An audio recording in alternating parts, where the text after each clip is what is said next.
안녕하세요. 강남차병원 치과 이재윤 교수입니다.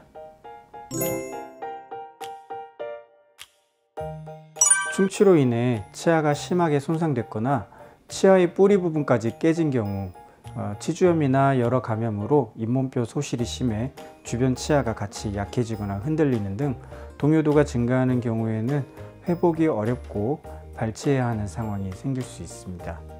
노년기 치아 건강은 무엇보다 중요합니다. 잘 씹지 못하면 소화 기능에 무리가 가고 최악의 경우 치매에 영향을 미칠 수 있기 때문이죠.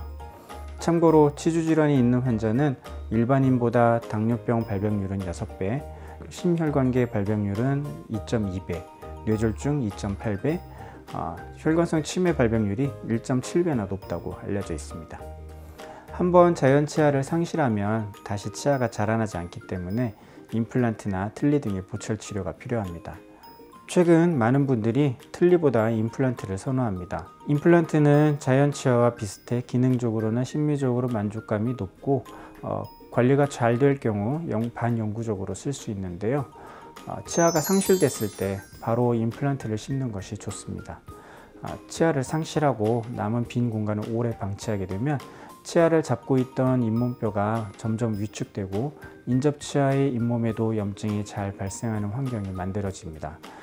인접치아 주변에 염증이 심해지면 치족을 흡수까지 나타나서 점점 더 많은 치아를 잃을 수 있기 때문입니다. 참고로 만 65세 이상이라면 치아 손실 부위에 상관없이 1인당 2개까지 건강보험이 적용됩니다.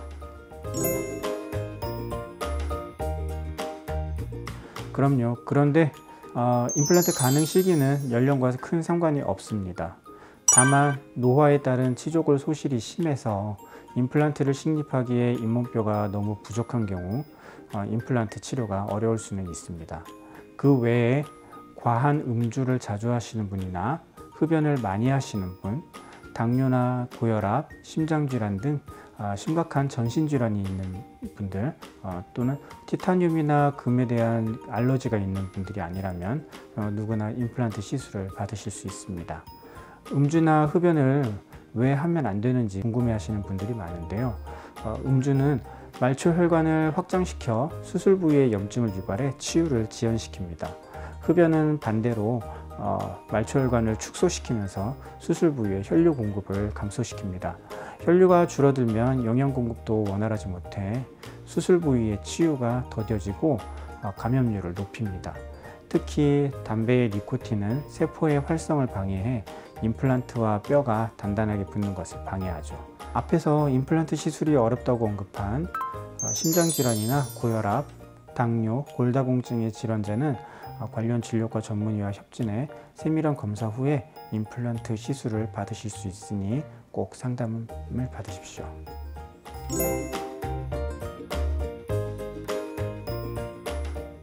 임플란트가 불가능한 경우 틀니, 브릿지 등의 시술을 시행합니다. 틀니는 광범위하게 치아가 상실됐을 때 임플란트를 대체할 수 있는 좋은 대안입니다. 하지만 틀니는 기능면에서 자연 치아의 3분의 1 정도 수준으로 재활이 가능하고 잇몸 위에 얹어두는 구조이기 때문에 이물감이 많이 느껴질 수 있습니다.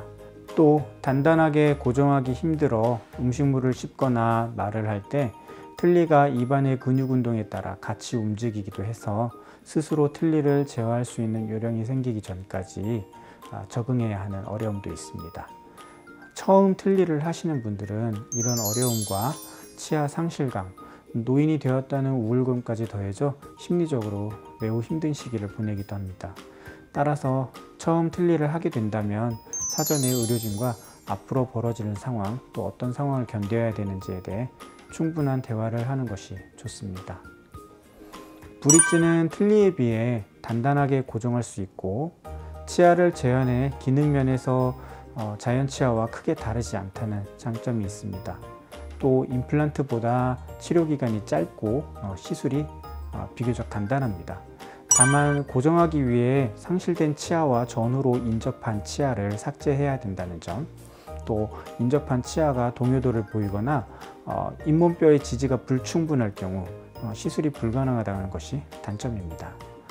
치아 하나만 상실한 경우에는 유지 관리 면에서도 임플란트에 비해 불리한데요.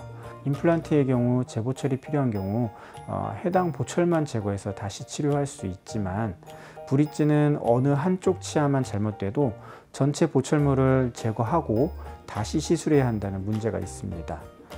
참고로 틀니는 만 65세 이상인 경우 건강보험 적용이 가능하며, 브릿지는 건강보험 적용이 불가합니다.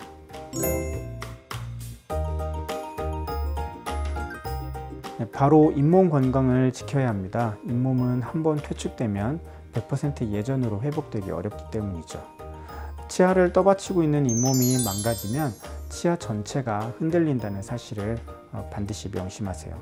잇몸 건강을 지키는 방법 첫 번째는 물을 많이 마시는 것입니다. 나이가 들수록 침 분비량이 줄어드는데, 입안이 건조할수록 세균 번식률이 높고 잇몸 질환이 심해지기 쉽기 때문입니다.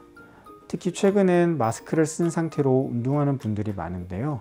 이 경우 입안이 쉽게 건조해져 충치가 발생하기 쉽습니다. 성인 기준으로 평소 수분 섭취 권장량인 2리터보다 더 많은 물을 마시는 게 좋습니다.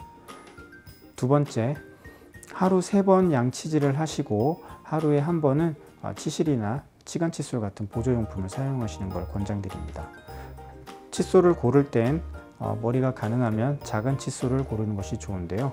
솔의 크기가 입 안쪽 큰 어금니 2개 정도를 덮는 것이 좋습니다. 너무 크면 치아를 미세하게 닦을 수 없기 때문이죠.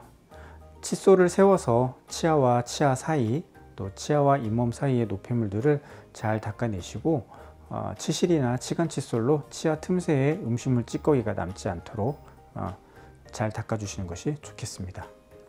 세 번째로는 주기적으로 치과 검진을 받으시고 연 1회 이상 스케일링을 받으셔서 잇몸 청결을 유지하십시오. 치아 상태가 악화되는 것을 방치했다가 발치 시기를 놓칠 경우 치료가 힘들 수 있기 때문에 1년에 한 번 이상 정기검진을 받으시는 것이 바람직합니다. 특히 구강 노화가 시작되는 40대 이상이나 잇몸이 약한 분이시라면 6개월 또는 3개월 단위로 스케일링을 받아 염증을 예방하는 것이 좋습니다. 스케일링을 하면 치아가 마모된다고 생각하시는 분들도 있는데요.